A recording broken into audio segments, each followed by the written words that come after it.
Begini, apakah semua orang yang puasa bisa mendapatkan 4 kemuliaan tadi atau tidak? Ini poinnya. 4 itu kalau digabungkan jadi takwa namanya. Singkatnya, apakah semua orang puasa pasti bertakwa? Ya, tanya-tanyakan Al-Quran. Apa jawaban Allah di Al-Quran? Dijawab langsung di ayat Siyam. Al-Baqarah ayat 183.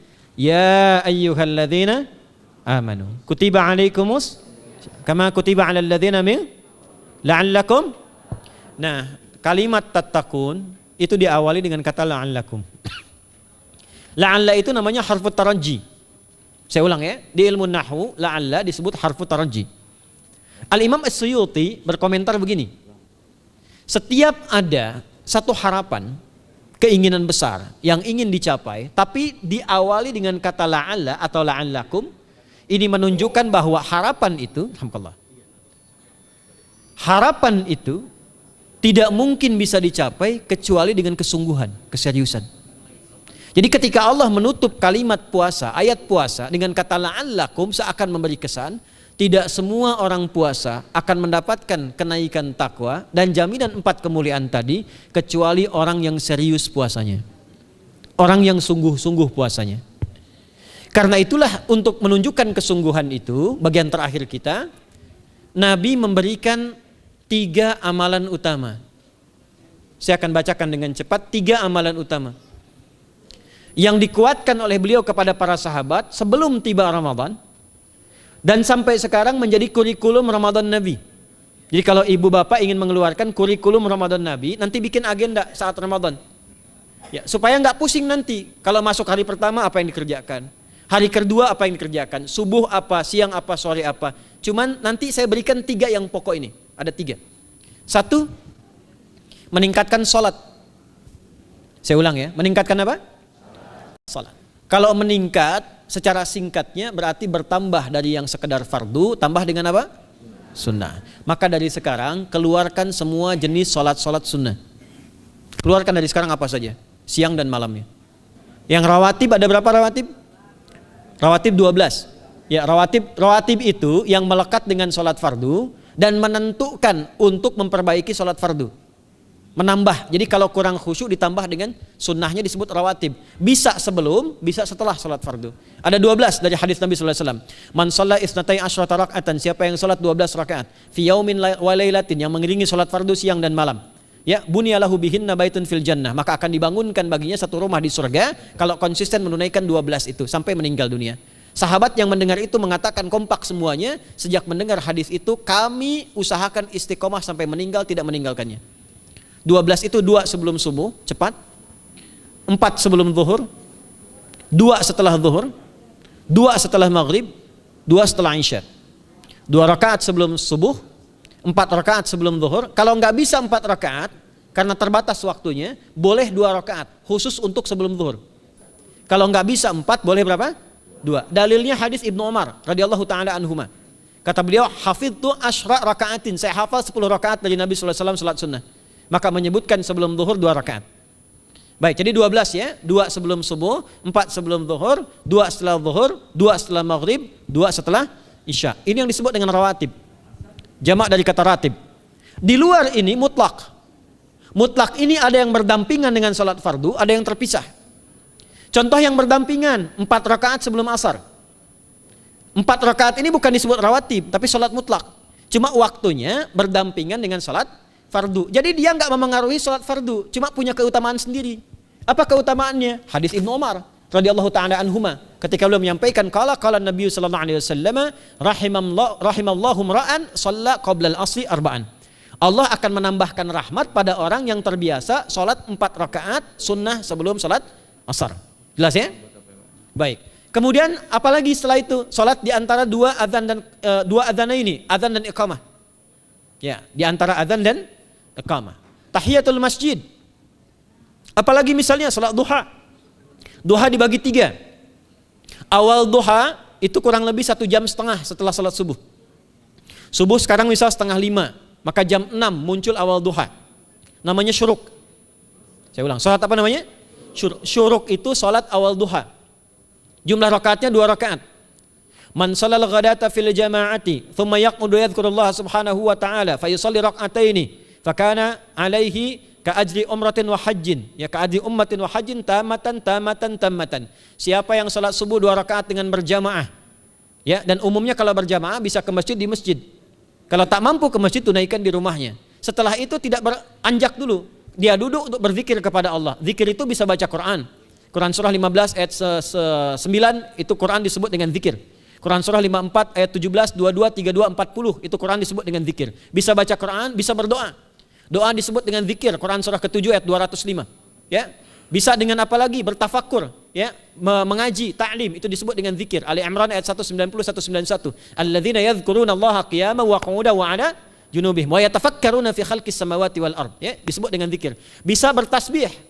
Zikir pagi petang, kalimat-kalimat thayyibah, ada itu di Quran surah ke-4 ayat 103. Jadi habis salat subuh zikir dulu. Doa dulu, zikir dulu, belajar dulu, tafsir dulu. Setelah itu muncul syuruk. Perjalanannya disebut isyraq, melewati masyrik, 1 tombak bayangan, dia salat 2 rakaat, itu pahala salatnya senilai haji dan umrah. Sempurna. Bukan sudah haji, bukan. Mau kemana? Ibu mau haji dulu? Tidak. Ya, hajinya nanti bulan Dzulhijjah. Tapi senilai haji dan umrah itu 2 rakaat. Awal duha disebut apa? Syuruk. Pertengahan duha sekitar jam 9 jam 10. Jumlahnya 2 sampai 4 rakaat. Ya, 2 sampai 4 rakaat. Apa fungsinya? 1, mengganti seluruh zikir yang ada dalam tubuh kita. Mata berzikir, telinga berzikir, lisan berzikir, bisa diganti dengan 2 rakaat duha. Itu waktunya pertengahan duha. Kurang lebih dari jam 8, 9, 10 lah, kurang lebih 3 jam itu, ya. Yang kedua, bisa menghambat atau menghentikan, menahan satu musibah umum. Misal ada kebanjiran nih atau macet nih.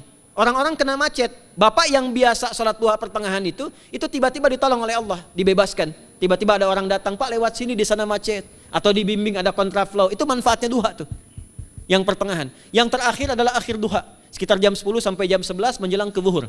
Ya, akhir duha itu jumlahnya dari 2 bisa 4 sampai 8 rakaat. Di antara manfaatnya bisa mempermudah datangnya rizki dengan izin Allah Subhanahu wa taala ketika ikhtiar. Itu duha. Nanti ke malamnya silahkan tahajud, tingkatkan tarawihnya sampai ditutup dengan witir. Itu salat. 2 yang terakhir saya cepat, 2 yang terakhir adalah banyak berinteraksi dengan Al-Qur'an. Ada 3 caranya. 1, banyak membaca. Itu namanya qiraah. Silahkan Bapak Ibu siapkan dari sekarang, targetnya khatam misalnya 1 kali berapa juz? 30 juz. Kalau mau gampang bagi 30, berarti 1 hari berapa? 1 juz. Paling gampang lagi, supaya nggak capek ngajinya, supaya nggak capek, bagi 1 juz 5 waktu sholat. Contoh, juz pertama itu Al-Baqarah plus Al-Fatihah. Al-Fatihah saya nggak hitung lah karena sudah hafal ya. Al-Baqarah itu 141 ayat, juz pertama. Bagi 5, 28. Jadi setiap ketemu waktu sholat, bagi 2 lagi, 28 bagi 2 berapa? 14. Sebelum sholat baca 14 ayat, setelah sholat baca 14 ayat. Itu 14 ayat tuh paling-paling gak nyampe 5 menit Bu Pak. Kalau investasi 10 menit setiap waktu sholat, bagi 2 kita baca 14 ayat, itu insya Allah selesai Ramadan khatam Quran. Itu udah rumus. Ya, tidak cukup dengan amin, siapkan dari sekarang. Siapkan. Ya. Kemudian mengkaji, kajian, tilawah. Itu tilawah tuh di hadis Muslim pahalanya banyak. Ya, majtama'a qaumun fi baitin min buyutillahi. Ya, kita ngajinya Quran hadis ya, biar ya, lebih kuat dalilnya. Majtama'a qaumun fi baitin min buyutillahi yatsluna kitaballahi wa yatadarasuna fima bainahum. Ya, siapa yang bisa tilawah Quran, ngaji, tafsir, keluarkan misalnya untuk Ramadan 10 hari saya pengen tahu Al-Fatihah. Itu ketika dilakukan punya 4 keutamaan. 1, ghasyiyatuhum rahmah. Selama ngaji rahmat Allah dibentangkan. Kalau pengen doa cepat dikabulkan, kalau istighfar diampuni. Yang kedua, awas ini nazalat alaihimus sakinah, diberikan ketenangan dalam jiwa. Bapak Ibu pengen di rumah tangga nyari sakinah, isi dengan Quran di rumah. Amalan terakhir infak. Ya, hadisnya dari Ibnu Abbas, Ibnu Abbas radhiyallahu taala anhuma, qala, ya, beliau mengatakan kana Nabi sallallahu alaihi wasallam ajwadan nas wa ajwadu ma yakunu fi Ramadan. Adalah Nabi sallallahu alaihi wasallam itu orang yang sangat luar biasa dermawan dan lembut. Dan bertambah dermawan lagi ketika tiba Ramadan.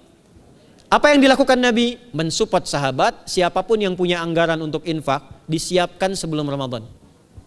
Jangan berpikir banyak Bu. Yang penting ada anggaran, 30.000 nggak ada masalah. Setiap hari 1.000, tidak harus uang, makanan. Pernah dengar hadis ini nggak? Siapa yang memfasilitasi bukaan orang puasa walaupun dengan sebiji kurma dan sehirup air, maka dia mendapatkan pahala seperti orang puasa itu tanpa dikurangi sedikit pun. Ada? Hadisnya sahih di At-Tirmidzi. Tapi bukan berarti nyari kurma ke Tanah Abang setiap hari satu. Terus minumnya satu sedotan aja ganti-ganti.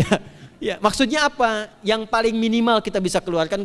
Itu pahalanya 700 kali lipat dikali 10. Paling standar. 700 kali itu standar biasa di hari ini. Dalilnya Al-Baqarah ayat 261 yang dibacakan Adinda tadi kita itu. Ramadan kali 10 lagi. Maka dari itu disiapkan dari sekarang untuk infak. Kalau kami di desa itu, ibu saya selalu kalau Ramadan itu RT-nya setiap rumah. Ini untuk bukaan hari ini rumah A, rumah B, rumah C. Bukaan besok rumah A, rumah B, rumah C. Boleh tuh di PWM Pak dipraktikkan. Ya, misalnya anggota perserikatan siapa dikasih kesempatan. Mungkin nanti yang lain kurmanya, yang ini misalnya jeruknya, yang ini ininya. Setiap ada bukaan ya kirim ke yatimnya, ya kemudian ke pondok-pondok asuhan Muhammadiyah yang tadi disebutkan sekian ribu itu, cari pahala. Ya, saya kira itu yang bisa saya sampaikan sampai dengan batas waktu yang diberikan. Semoga bermanfaat dan semoga Allah Subhanahu wa taala memberikan kemuliaan kepada kita semua, kesehatan, dan saya yang terakhir saya ingin sampaikan doa penting. Tolong hafalkan doa ini. Dan ini doa yang diajarkan Nabi menjelang Ramadan. Supaya mendapatkan kesehatan, kekuatan, keselamatan untuk beribadah saat Ramadan. Hadisnya di At-Tirmidzi nomor hadis 3254. Qala, langsung saja qala Nabi sallallahu alaihi wasallam. Allahumma ahillahu alaina bil yumni wal iman wassalamati wal islam rabbi wa rabbukallah. Nah, itu tolong nanti dihafalkan, tadi sudah direkam, dibimbing. Nanti ketika ditetapkan masuk awal Ramadan, bacakan itu. Ya Allah, anugerahkan awal Ramadan kepada kami dengan ketenangan, kedamaian, kekuatan iman, keselamatan, sehat, nggak sakit sampai selesai puasanya, diberikan kekuatan untuk ibadah dalam keislaman dan diikhlaskan hanya karena Allah Subhanahu wa taala. Subhanakallahumma wa bihamdika nasyhadu an la ilaha illa anta nastaghfiruka wa natubu ilaik wa akhiru da'wana anil hamdulillahi rabbil alamin wal 'afu minkum fastabiqul khairat. Assalamualaikum warahmatullahi wabarakatuh.